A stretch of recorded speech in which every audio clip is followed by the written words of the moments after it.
Hello guys, भाइयों का channel the trade गाड़ी में आपका हार्दिक स्वागत है।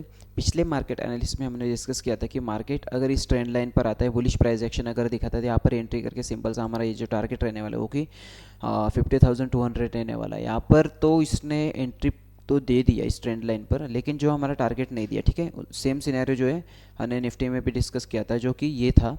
यहाँ पर मुझे टारगेट भी मिला था, जैसे कि हमने बुलिश प्राइस एक्शन अगर दिखा था इस ट्रेंड लाइन पर, डिस्कस किया था कि इस नेक लाइन ब्रेक के ऊपर हमने ट्रेड प्लान करना है। तो मेरा टारगेट भी उस दिन हो गया था, फ्राइडे के दिन। ठीक है, 23,400 तक, जो कि 1:2.73 या फिर 74 का कुछ टारगेट था। तो ये मार्केट एनालिसिस में आगे बढ़ने से पहले सबसे पहले चलते हैं बैंकिंग स्टॉक्स पर। आज का जो कि कल के लिए, ट्यूसडे के लिए, सैटरडे को तो छुट्टी थी, संडे को छुट्टी, और आज भी जो ईद की है छुट्टी है। ईद की हार्दिक शुभकामनाएं आप सभी को। ठीक है, सबसे पहले चलते हैं बैंकिंग स्टॉक्स पर, मतलब जो है एचडीएफसी बैंक के डेली टाइम फ्रेम पर। ठीक है, एचडीएफसी बैंक मतलब मैंने सारे जो लेवल से ऑलरेडी निकल रखे ताकि ये वीडियो जो है लेंदी ना हो। ठीक है, 1 आवर टाइम फ्रेम पर चलने के बाद क्या पता चलता है, यहाँ पर बेरिश कैंडल है, जो कि बेरिश इंगल्फिंग सॉर्ट ऑफ है, लेकिन स्ट्रॉन्ग कैंडल ऐसे नहीं दिखाई दे रही है। ठीक है, 15 मिनट टाइम फ्रेम पर अगर आकर देखते तो यहाँ पर जो है इवनिंग स्टार सॉर्ट ऑफ कुछ कैंडल स्टिक पैटर्न हमें फॉर्म हुआ ऐसे दिखाई दे रहा है। ठीक है, ये जो है बेरिश कैंडल स्टिक पैटर्न होता है।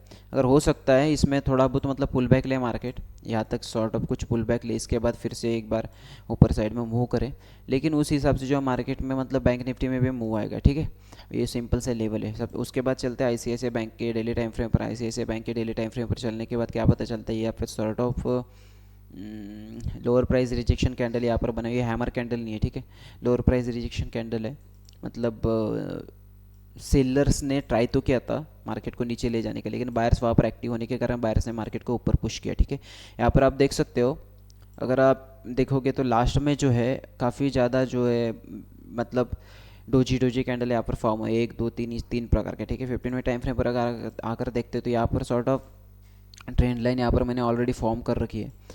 इसमें सिंपल सा एक ही प्राइस एक्शन रहेगा। मार्केट यहाँ तक तो आया, ठीक है, यहाँ तक तो आया, लेकिन बायर्स ने फिर से एक बार मार्केट को उठाया। अगर इस ट्रेंड लाइन को ब्रेक करके पुल बैक देकर इस लाइन को, मतलब ये जो है 1100 की, तो इसको अगर ब्रेकआउट दे देते ऊपर साइड में तो एक बुलिश ट्रेड यहाँ पर प्लान कर सकते हैं, जो कि हमारा टारगेट रहने वाला फर्स्ट टारगेट 1132 टारगेट रहना है। उसके बाद चलते हैं सिंपली अपने एसबीआई बैंक पर। SBI bank daily time frame पर चलने के बाद जो है यहाँ पर जो है हमें क्या दिखाई दे रहा है, एक मतलब डोजी कैंडल सॉर्ट ऑफ कुछ यहाँ पर फॉर्म हुई कैंडल जो हमें दिखाई दे रही है, लेकिन फिर पिछले 3 4 5 दिन से जो है मार्केट वहाँ वही के वही जो है कंसोलिडेट कर रहा है डोजी डोजी कैंडल बनाकर। ठीक है, 1 आवर टाइम फ्रेम पर अगर आकर देखते हैं तो यहाँ पर सिंपल से एक प्राइस एक्शन रहने वाला है, कुछ भी रहने वाला नहीं। इसमें एक की सिनेरियो रहने वाला है, इस बॉक्स को अगर ब्रेकआउट दे देता है मार्केट अपसाइड में तो अपसाइड ट्रेड प्लान करना है। ट्रेड प्लान करो ना करो आपकी मर्जी है, लेकिन इससे क्या है, बैंक निफ्टी की व्यूज़ हमें पता चलने वाले। ठीक है, अगर 2 3 बैंक जैसे कि एचडीएफसी बैंक हो गया, उसके बाद आईसीआईसीआई और एसबीआई, साथ साथ अगर एक्सिस बैंक भी अगर बुलिश अगर साइड में ब्रेकआउट दे दे या फिर बुलिश ट्रेंड अगर पकड़ ले, तो उससे बैंक निफ्टी के जो व्यूज़ है हमें पता चलने वाले हैं। ठीक है, में तो इसमें एक सिनेरियो रहने वाला है कि इस साइड में इस प्रकार से अगर मार्केट अप साइड में अगर ब्रेकआउट दे दे, फर्स्ट टारगेट जो रहने वाला है हमारा 866, सेकंड जो टारगेट रहने वाले 880। ठीक है, अगर नीचे साइड में अगर ब्रेकआउट दे देता है, इस नेकलाइन ब्रेक के ऊपर सिंपली सेल साइड का एक ट्रेड प्लान कर लो। फर्स्ट टारगेट जो रहने वाला है 814, दूसरा टारगेट जो रहने वाला है 793। उसके बाद चलते हैं एक्सिस बैंक के डेली टाइम फ्रेम पर। डेली टाइम फ्रेम पर चलने के बाद जो है यहाँ पर ऑलरेडी मैंने थोड़ा एनालाइज करके रखा था। प्रॉब्लम ये हुआ था कि कल मैं ये वीडियो बनाने वाला था, लेकिन कल बनाते बनाते मेरा ऑफिस में मेरा चार्जर छूट गया था, तो चार्जिंग बिल्कुल थी नहीं, बनाते बनाते बिल्कुल बंद हो गया लैपटॉप। तो उसके लिए आज सुबह मैं ये जो वीडियो बना रहा हूँ इसमें पोस्ट कर दूंगा आज के दिन ही। ठीक है, तो यहाँ पर आप देख सकते हो फ्राइडे के दिन जो है यहाँ पर बिल्कुल मतलब ड्रैगन फ्लाई डोजी जिसे कैंडल बोलते हैं, यहाँ पर आप देख सकते हो dragon fly doji candle form हुए। ड्रैगन फ्लाई मतलब एक छोटा सा मतलब कीटक होता है। ठीक है, आप देख सकते हो, सर्च कर सकते हो। ठीक है, उसी प्रकार से कैंडल फॉर्म होती है, जो कि यहाँ पर अगर आप देखो तो rising veg pattern sort of कुछ पैटर्न यहाँ पर बना हुआ है मार्केट ने। ये नीचे जाता है ऊपर आता है, इस प्रकार से नीचे जाता है फिर से एक बार ऊपर आता है, नीचे जाएगा फिर से एक बार ऊपर आएगा।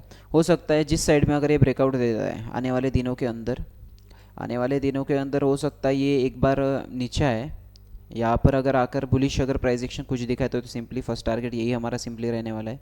और जो दूसरा टारगेट रहने वाला है, दूसरा टारगेट ये रहने वाला है, जो कि 1233 का रहने वाला है। यहाँ पर भी मैं सॉर्ट ऑफ एक टारगेट बना देता हूँ जो कि डॉट लाइन में रहने वाला है, ताकि हमें पता चले ये हमारा टारगेट है। ठीक है, सिंपली यही इसमें प्राइस एक्शन रहेगा। अगर अपर साइड में ऊपर साइड में अगर जाना हो इसे, तो क्या करना पड़ेगा, ऊपर साइड में अगर जाना हो तो यहाँ पर अगर आपको कहीं ना कहीं मतलब बुलिश प्राइस एक्शन अगर दिखाई देता है तो सिंपली आप इसमें एंट्री कर सकते हो। अगर नहीं दिखाई देता है तो इस नेक लाइन ब्रेक के ऊपर घुस जाओ। ये सिंपली हमारा टारगेट रहने वाला है जो कि ये वाला है। ठीक है, इसे स्मूथ करते हैं। ये टारगेट रहने वाला है। उसके बाद चलते हैं कोटक बैंक पर। कोटक बैंक में डेली टाइम फ्रेम पर चल डेली टाइम फ्रेम पर चलने के बाद जो है यहाँ पर भी मतलब 2-3 दिन से, पिछले 2-3 दिन डोजी डोजी कैंडल ही बना हुआ आ रहा है मार्केट। उसके बाद सिंपली इसमें एक ही प्राइस एक्शन रहेगा। 15 मिनट टाइम फ्रेम पर चलता है, एक ही प्राइस एक्शन रहने वाला जो कि ये ट्रेंड लाइन को अगर ब्रेकआउट दे देता है, यहाँ पर इसने बुलिश इंगल्फिंग कैंडल फॉर्म किया। आप देख सकते हो ये जो बुलिश इंगल्फिंग कैंडल है। लेकिन अगर मार्केट क्या करता है, इसको अगर ब्रेकआउट देकर ये जो इसकी नेक लाइन है इसके ऊपर अगर पुल बैक दे देता है तो हमारा फर्स्ट टारगेट जो रहने वाला है, simply first target 1744। Second target जो रहने वाला है हमारा 1754। उसके बाद थर्ड टारगेट जो हमारा रहने वाला है वो ये रहने वाला है जो कि 1772। ठीक है, ये 3 टारगेट हमने प्लान किया। अगर अप साइड में अगर ब्रेकआउट देता है, नीचे साइड में काफ़ी कम संभावना है। ठीक है, मुझे नहीं लगता नीचे साइड में ब्रेकआउट देगा। और नीचे साइड में अगर ब्रेकआउट भी दे देता है, क्योंकि नीचे साइड में मैं क्यों नहीं बोल रहा हूँ कि कोटक बैंक में इतने क्राइसिस आने के बावजूद भी कोटक बैंक ने काफ़ी अच्छा जो है यहाँ पर रिकवरी दिया है। इतने आसानी से नीचे नहीं जाएगा कोटक बैंक। ठीक है, उसके बाद चलते हैं बंधन बैंक पर। बंधन बैंक के डेली टाइम फ्रेम पर चलने के बाद हमें क्या पता चलता है, यहाँ पर सॉर्ट ऑफ पिछले वीडियोस में हमने डिस्कस किया था, यहाँ पर सॉर्ट ऑफ इस प्रकार का कुछ प्राइस एक्शन दिखा रहा है बंधन बैंक। सिंपली इसमें एक ही प्राइस एक्शन रहेगा, एक ही सिनेरियो रहेगा कि ये अगर आप देखते हो यहाँ पर, अगर आप देखोगे तो यहाँ पर जो इसने नेकलाइन को ब्रेकआउट तो दे दिया है। 15 मिनट टाइम फ्रेम पर अगर आता हूँ मैं, इसने जो है ब्रेकआउट देकर पुल बैक देकर एक ब्रेकआउट तो दे दिया, लेकिन शार्प फॉल क्यों नहीं आया। मतलब ये जो लेवल था जो कि 193.85 का लेवल था, इसमें बायर्स काफ़ी ज़्यादा एग्रेसिवली एक्टिव थे, क्योंकि यहाँ पर जो सेलिंग आई थी मार्केट में थोड़ी बहुत, इस सेलर्स को खाने का जो काम है वो बायर्स ने किया है। यहाँ पर आप देख सकते हो कितनी बड़ी बड़ी जो कैंडल्स फॉर्म करके मार्केट अपसाइड में मूव किया है। जब एक कैंडल भी यहाँ पर इस टाइप से अगर सस्टेन करती है और पुल बैक दे देता है तो सिंपली एंट्री करके हमारा फर्स्ट टारगेट जो रहने वाला है, फाइनल टारगेट जो रहने वाला है वो 170 रहने वाला है। ठीक है, आगे बढ़ते हैं बंधन बैंक निफ्टी पर। बैंक निफ्टी जो हमारा सबसे प्यारा इंडेक्स है, इसमें बढ़ने के बाद जो है ये डेली टाइम फ्रेम पर आता है। डेली टाइम फ्रेम पे जो ओके ये लेवल परफेक्ट है। उसके बाद 1 आवर टाइम फ्रेम पर अगर आते हैं ये भी लेवल परफेक्ट है जो कि ट्रेंड लाइन है। तो सिंपल सा जैसे कि हमने डिस्कस किया था कि काफ़ी सारे जो मतलब मुझे HDFC, ICICI, SBI, उसके बाद एक्सिस, इसमें मैं थोड़ा मतलब बुलिश ही हो तीनों चारों बैंक में, तो हो सकता है कहीं ना कहीं मतलब बुलिशनेस हमें दिखाई दे। तो यहाँ पर नहीं करेंगे हम ट्रेड, बीच में ट्रेड नहीं करना है। इस जगह पर जो है ये काफ़ी ज़्यादा चॉपी जोन है। एक तो हमें क्या करना है, ट्रेंड लाइन पर जब मार्केट आता है, जैसे कि हमने पिछले मार्केट एनालिसिस में डिस्कस किया था, बुलिश अगर प्राइस एक्शन दिखाए तो एंट्री कर लेना है। हमारा फर्स्ट टारगेट ये रहने वाला है। ठीक है, अगर यहाँ पर आकर बेरिश प्राइस एक्शन अगर दिखाए तो ये टारगेट हमारा रहने वाला है। ठीक है, लेकिन अगर ट्यूसडे को मार्केट ओपन होते हुए गैप अप अगर ओपन होता है, इससे सिर्फ एक पुल बैक लेने देना है। पुल बैक लेने के बाद नेक लाइन के ऊपर हमने एंट्री कर लेना है। अगर फ्लैट अगर ओपन होता है, फ्लैट ओपन होने के बाद ये जो लाइन है जो कि 50,200 की है, इसे ब्रेक होने देने की राह देखना है, तब जाकर हम ट्रेड प्लान करेंगे। अगर टारगेट की बात करो, टारगेट जो हमारे सिंपली रहने वाले हैं, तो फर्स्ट टारगेट जो है हमारा ये रहने वाला है जो कि 50,368। उसके बाद जो दूसरा टारगेट जो रहने वाला है वो यही रहने वाला है जो कि 50,561। तीसरा टारगेट अगर हम डिसाइड करें, तीसरा टारगेट जो रहने वाला है हमारा 50,900। चौथा टारगेट भी अगर मैं प्लान करूँ तो चौथा टारगेट जो हमारा रहने वाला है वो यही रहने वाला है जो कि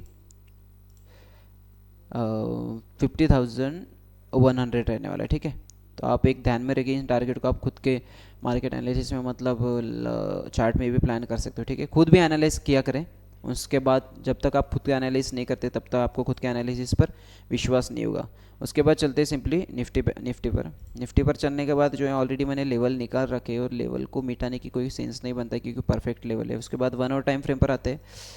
यहाँ पर अगर आप देखोगे तो ये जो है, एक मिनट सॉरी, कुछ तो गलत हो गया है मेरे साथ। ठीक है, सबसे पहले सारे इंडिकेटर्स को बंद कर दे, तो पता नहीं मैंने कहाँ टच कर दिया। Dragon fly doji sort of कुछ कैंडल यहाँ पर बनी हुई है।